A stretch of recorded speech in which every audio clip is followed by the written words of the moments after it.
AIMIM के अध्यक्ष Asaduddin Owaisi UP विधानसभा चुनाव के मद्देनजर यूपी दौरे पर निकले हैं। अपने यूपी दौरे के पहले दिन यानी कि 7 सितंबर को ओवैसी ने अयोध्या के रुदौली में रैली की थी। दूसरे दिन यानी कि 8 सितंबर को सुल्तानपुर में ओवैसी की रैली हुई। सुल्तानपुर में अपनी रैली के दौरान ओवैसी ने मुसलमानों को लुभाने की कोशिश की। उन्होंने सुल्तानपुर में बड़ा बयान देते हुए कहा कि यूपी देश की सबसे बड़ी रियासत है, यहाँ 19% मुसलमान हैं। आप सबको एक तरफ आना होगा। वहीं ओवैसी के तेवरों को देखते हुए और उनके द्वारा मुसलमानों को एक होने की अपील करने पर जब न्यूज बुक 24 ने भारतीय जनता पार्टी के लम्भुआ विधायक देवमणि द्विवेदी से फोन पर बातचीत करके उनकी राय जाननी चाहिए, तो सुनिए उन्होंने क्या कहा।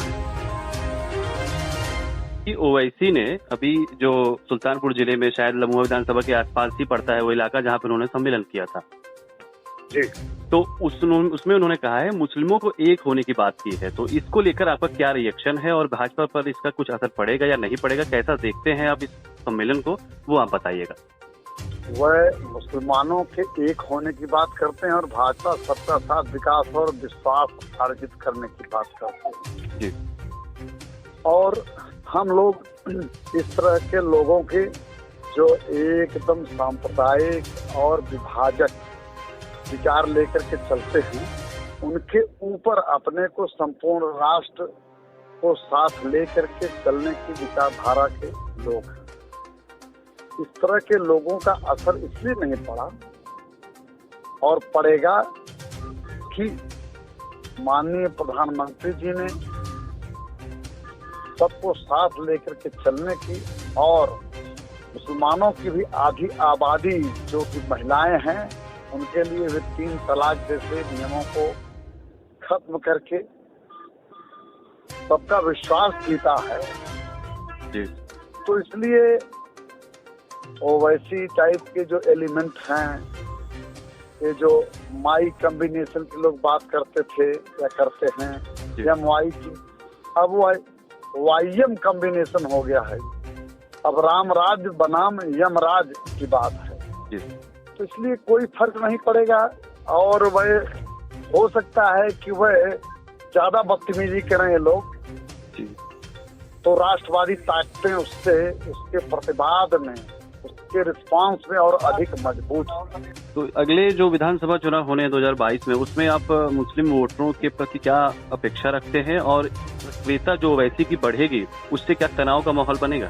देखिए, सबका साथ विकास और विश्वास होने की बात है और मैंने बताया कि हम अपेक्षा करते हैं कि ये जब से 3 तलाक का नियम हमारी सरकार ले आई, उस पर जो कानून आया, उसके बाद चाहे ओवैसी हो चाहे कैसी भी सांप्रदायिक ताकत है, वो जो नई पीढ़ी आ रही है वह इन सब चीजों का मुसलमानों के भी उद्धार का जो मार्ग प्रशस्त कर रही है हमारी सरकार, उसके नाते ये सब हमारी तरफ ही आएंगे और ओवैसी जैसे लोगों को बेनकाब करने का काम है। और अभी जो जनता भी कहती है कि 100 में 80 जो है भाजपा है, 20 में शेष लोग हैं। पिछले चुनाव में 17 में कहते थे कि 50 में भाजपा है, 50 में शेष है जी। उस जनता की बात पे 50 से 80 पहुंच गई है। तो कुछ सोच समझ करके या उसको जो परसेप्शन बनता है वही ये कहती है। मानों में भी जो दर कट्टर मुसलमान है, मैं शब्द यूज करना, दर कट्टर मुसलमान है जी जी। जो तालिबान जो उसमें जो है जो अच्छे मुसलमान हैं वह हमारे साथ हैं और जो विशुद्ध तालिबान हैं तो वह उसी तरह से काम करेंगे और उसी तरह से शिकारत के भाजन बनेंगे। यही मेरी भविष्यवाणी है, यही मैं दूरदृष्टि में रखता हूँ। अच्छा सर, एक लास्ट सवाल है आपसे, हालांकि ये औपचारिकता है कि अगले विधानसभा चुनाव में आप अपनी तरफ से अपना टिकट भाजपा के रूप में लम्हुआ विधानसभा से पक्का समझ रहे हैं या कोई बदलाव है? हाँ, मैं उसमें तो कोई मैं सोचता नहीं जी जी। और यूँ तो मेरे मन में कोई नहीं है कि ऐसी कोई है, न कोई फीलिंग है, न कोई वो है। फिलहाल मैं अपना पक्का इसलिए मानता हूँ कि जहाँ तक मेरा विवेक सोच समझ है, मैं उन सब चीजों पर खरा उतरा हूँ और जितनी मेरी जनता के प्रति प्रतिबद्धता थी उससे मैं कई बार कई जगहों पर खरा उतरा हूँ और कहीं जगह उसको एक्सीड किया, कहीं 20 में 20 और कहीं 21, कहीं 19 नहीं है जी। तो इसलिए इन सब चीजों को पार्टी ध्यान में रखे।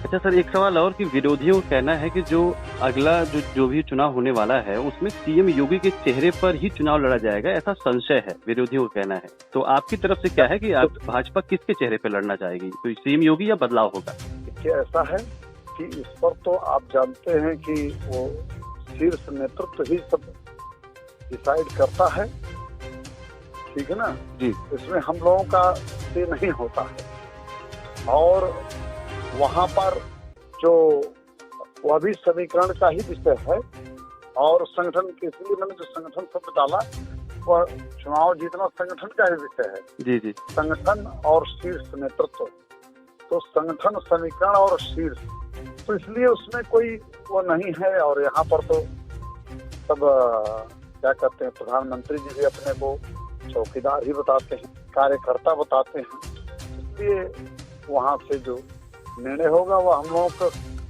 पालन करने की बात है, उसके तदनुसार काम करने की बात है। ठीक है सर, आपने समय निकाला, बहुत बहुत शुक्रिया इसके लिए। देश और दुनिया की तमाम खबरों के लिए हमारे चैनल न्यूज़ बुक 24 को सब्सक्राइब करें और अगर हमारा ये वीडियो आपको पसंद आया हो तो शेयर करें।